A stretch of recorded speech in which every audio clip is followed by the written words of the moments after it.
Okay, so what is the difference between an intuitive and a sensor in the Myers-Briggs personality indicator? So a lot of people think of intuitive and sensor just like everything in the Myers-Briggs personality indicator, every dichotomy. A lot of people think of it as a spectrum, to which I don't really think of it in that way. I think you either are or you aren't, but the more balanced people have grown into learning other aspects of themselves, because we're all intuitives and we're all sensors. But if you're an intuitive, that means that you prefer intuition, and if you're a sensor, it means that you prefer sensing. And so I don't think of it as a spectrum. I don't believe that you could be like somewhere in the middle. I believe that you either are or you're not. And so I think that most of you watching this probably are intuitives, just because I'm also an intuitive, and a lot of people that are interested in Myers-Briggs tend to be intuitives. But part of me wants to know, like, how much of that is legit and how much of that is intuitive bias in the way that the test describes. Because it's set, apparently, I'll try and find these statistics and link below, but I've seen that at least 70 to 80% of the world are sensors, and about 20 to 30% are intuitives. And if you're an intuitive, that probably wouldn't surprise you, because you probably have not feel like maybe you're alone in your intuitiveness, or you haven't met as many intuitives, or you feel like you're drowning in like a world of sensors. But that being said, in the Myers-Briggs community, in socionics communities, and Enneagram communities, and typology in general, most people are intuitive. And so they tend to have bias toward intuitives, and a lot of these people grew up feeling weird or different. And so when they think of sensors, they think of everything that they're not: vapid, stereotypical, shallow, like airheaded and stuff like that. They think of when they think of sensors, they think of everyone that shut their ideas down. And that's unfair to sensors, because to be a sensor doesn't mean that you shut down theories. It just means that you are more focused on what is, and you're focused on the right here and the right now aspect. You're focused on what's tangible. You're focused on what you can control. And intuitives, not that they can't focus on the here and now and what they can control, but they're more focused on their ideas or their goals, or, and this is what's hard, is that NJs and NPs are so different, and SPs and SJs are so different. But to put it briefly, NJs are more interested in their goals, what their intentions are, where they're moving toward, what their future self looks like, where they want to be, than where they are now. And an NP will be more focused on theories or dreams, or what if possibilities. Now all types of intuitives are guilty of this, but it's unfair to sensors when we think of them as vapid and shallow, and that's not necessarily the case. It is okay, if somebody is vapid and shallow, it might be more likely for them to be a sensor than for them to be an intuitive, but that's not the logic of you are a sensor, therefore you're shallow doesn't fit. It's the same as saying you are a thinker, therefore all of your beliefs are logical. That doesn't fit. You are a feeler, therefore you overreact and are emotional to everything. That doesn't fit. But you can be like, okay, this person always backs everything they do with logic. They're probably a thinker. Like, do you see how you can reverse it around and it can be true? But it's like sort of this like not all thinkers, not all feelers, hashtag not all sensors. So I want, hopefully in this video, to really break down for you, how do you know if someone is a sensor or an intuitive? Because if you're an intuitive and if you are interested in personality type, I guarantee you that you have sensor friends that you have mistyped as an intuitive just because they get you and because that you feel like they're on your level. Because there are sensors who are on that level and that are willing to be on that level. To say that there are no sensors that like theories is just as wrong as saying there are no feelers who are smart and able to do well at a standardized test. We all know that's not the case. There are plenty of feelers that have gone on to do tremendous things. Like, is a feeler good at math? Yeah, okay, come on. You realize how stupid that sounds for feelers to not be able to understand algebra or math. That's just as dumb as it is to say that sensors can't understand theories. And it's also just as dumb to say that intuitives can't be able to live in the moment and enjoy their life right now. We all know that's possible. And so, like I said earlier, I don't view sensor and intuitive as a spectrum that you want to get in the middle of. I think that we should honor what our preference is, maximize our strengths so that we can then, as we grow into our weaknesses. So for me, for example, I use FE and NI as my dominant, and so the more I use FE, the greater my subconscious TI is, because you can't have FE without TI, and you can't have NI without SE. And the stronger my FE and NI are, the more my subconscious SE and TI are growing with me without me even knowing, without me even focusing on it. So if you want to be a stronger person than who you are, you have to identify correctly which one you are so that you can maximize it. And if you're too focused on trying to balance, then you aren't really going to be able to find the beauty and the gift and the magic of your true self. And I'll just say too that I said before that really balanced people are hard to type, but also people that have experienced a lot of trauma and might not be in the best place are hard to type as well, because people that had disturbing or traumatic childhoods or are going through depression or anxiety right now might be grasping at other cognitive functions that they don't naturally use in order to compensate for what they believe they are lacking. And so with all this in mind, when we're typing people, I do believe that it is possible to type someone just by looking at them and by hearing them talk, and I really do believe that's possible. I know that that might be an unpopular opinion, because I believe that the 8 cognitive functions are available at our disposal at any time. You could see them in action. But we all use all 8, and so you have to really focus on the energy behind what someone's doing. And so I do believe that it's possible to type people, to type your friends. It's harder to type celebrities if you don't know them, because they probably are just showing one side to them. But yeah, I do believe it's possible. And so I'm gonna try and get into right now how to know if someone is a intuitive or a sensor. Okay, so a sensor, they're gonna be okay. So this is what I always tell people that are not sure if they are a sensor or an intuitive. Do you understand the complex and then the simple? Or do you understand the simple and then the complex? Let's think about Myers-Briggs for a second. Since I'm assuming a lot of you guys listening are familiar with Myers-Briggs, and you probably went through the phase of being interested to teaching yourself and all that.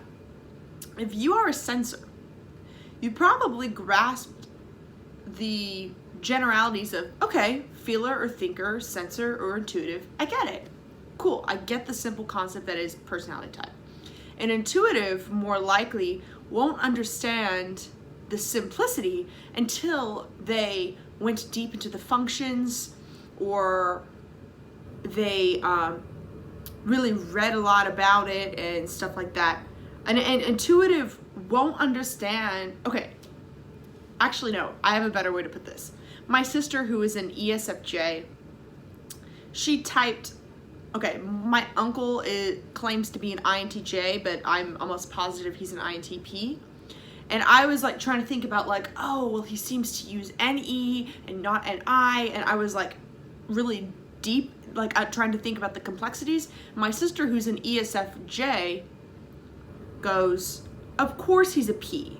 He has never been able to pin down one job for a long period of time. And he always moves from place to place. And his room's a mess. And he's never been married.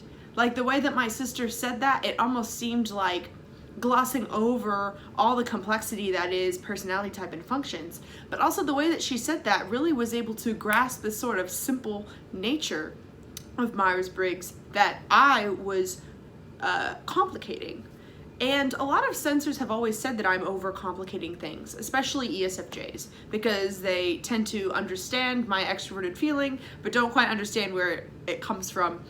And so a sensor will understand the simple and then they will want to make it complex. Whereas a intuitive will not understand the simple until they understand the complex. So let's talk about math. Think about whenever you had to learn math. A sensor would be more likely to, the teacher says that y equals mx plus b, therefore that's what it is, and we'll just continue doing it. And then maybe if they get more interested in math, they will be like, I wonder why y equals mx plus b. I don't know. But an intuitive won't really be able to do the simple thing until they have either asked questions or figured it out in their brain why that is so. Like, I'm trying to think of good examples here, which is a little hard for me, but like think about like economics with like supply and demand. Like you might have seen that little diagram of when the supply rises, I can't even remember right now, but an intuitive will have to understand the relation between supply and demand in order to remember what that is. Whereas a sensor will remember that the teacher said supply and demand, blah, blah, blah. You know what I mean? Like, and there's nothing wrong with the sensor, like, way of being. Like, it's very tangible based on what they've heard. And it's not even like they won't think for themselves. A sensor will look at what's in the textbook and they will understand that, you know, really smart people wrote this textbook. Like, I'm in a college class that is reputable. Like, it's not like they're just believing whatever they heard. But what they are reacting to is what is there, sensory. What is in the textbook? What did I hear? What did they say? What do I see? Whereas an intuitive is working out, is maybe daydreaming or maybe thinking in their head, or being like, well, what if, in order for an intuitive to understand a concept, they're going to have to make it sort of complicated. At least a sensor will look at them and think you're making it complicated. But an intuitive will have to understand the why behind it, or else it means nothing to them. And this is why a lot of intuitives, despite being incredibly smart or even brilliant, might have trouble in school if they don't understand the why, if the teacher doesn't tell them the why, or if their what if questions are ignored. And those why and what if questions are extremely important, or else it's just going to go in one ear and out the other for an intuitive. Because for sensors kind of have like a stronger memory in general, because I think that introverted sensing sort of rules memory and controls memory, whereas extroverted sensing is what is going on right now, like your five senses, introverted sensing is all of those five senses stored over time. It's a more depth of sensation. And sensors with their stronger memory, they're able to interact with the sensory world in a way more tangible way. Whereas intuitives, it's not gonna click unless it's important. And this could be really great for intuitives whenever they, if you're going through life, there could be a lot of distraction. Like a lot of people like just on their smartphones all day long, like watching TV that doesn't matter. Maybe you could see like an advertisement for something over and over and over again. An intuitive, it might not even click, it might not even register in their brain if they don't find it important. And so intuitives, it's almost like intuitives have sort of like laser focused vision, and the only things they see are the things that they think that are important, and they're able to sort of filter through reality through their lens of either their experience or their philosophy or anything like that. Whereas it's harder for a sensor to filter through reality, because when they're looking at reality, they're soaking it all in. They're soaking in more than what intuitives soak in. And this can make sensors a little bit impressionable to pop culture, and it could make sensors be more likely to listen to top 40 music, to stay up to date with celebrity gossip and stuff like that. But that doesn't mean that they don't have nuanced opinions about that. I have an ESTP friend who loves the Kardashians, but she has really strong, bold opinions and very smart opinions about the Kardashians, and how like she thinks that they are marketing geniuses, and that they're sort of like using their like kind of like feminist and non-white women that are like using their identities to profit and are really good at business. I have absolutely no opinion about the Kardashians. I'm not making any statement here. I literally never pay attention to them. But my ESTP friend, you see how it's harder for like a sensor to escape those sort of things, because they are soaking in what you see in your five senses. But that doesn't mean that a sensor won't have a really well thought out, interesting theory about something. But they're going to be doing it based on the input that they get from their five senses and from their memory. That's going to be their number one thing to do. And whereas an intuitive will focus on what they want to focus on, and so that can make them seem like kind of like their head's in the clouds, like kind of not all the way there. And when hanging with friends, they might kind of turn on or off, even if they're an extrovert. Like, I think, especially, okay, I know this is true about ENTPs, ENFPs, and ENFJs that I know. I don't know, I'm not close enough with ENTJs to say for sure, but I would guess that this is true. They'll be with their friends, they'll be having a good time, and then maybe they'll think about something, and then they'll just sort of turn off for a second, like stare off into space, because maybe they're being like, why am I drinking so much? Where am I going? What am I doing with my life? Why am I hanging out with these people? Like, where am I right now? Sort of like, I don't know. I know that that's true with extroverted intuitives. And introverted intuitives, it's easier to spot because they sort of know. Introverted intuitives sort of know. And when I say introverted intuitives, I don't mean like introverted intuition. I mean anyone who is an IN, INTP, INTJ, INFJ, and INFP. They sort of know that they're intuitive, probably more likely to, because it sort of makes them want to hold back, because they sort of are aware that what they're focusing on is different than what a lot of people are focusing on.